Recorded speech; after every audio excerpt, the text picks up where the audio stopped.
दुःख त गर्नै पर्छ यार, पसिना त बगाउनै पर्छ। हातमा ठेला र पैतलाको छाला नउकिन्जेलसम्म मेहनत त गर्नै पर्छ। जिन्दगी जिउँदै गर्दा कठिनाइहरू आउँछन्।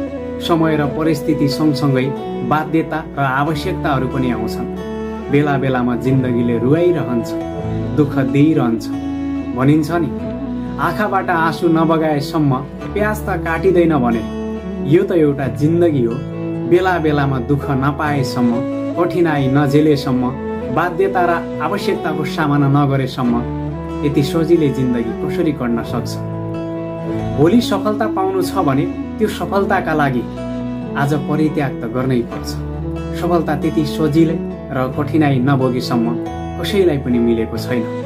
आज पनि इतिहास पल्टाएर हेर्ने हो भने सफल भएका मान्छे अर्थात् सफलता हासिल गरेका मान्छेले कुनै न कुनै बेला खाना नखाएर भोको पेट पनि मेहनत गरेका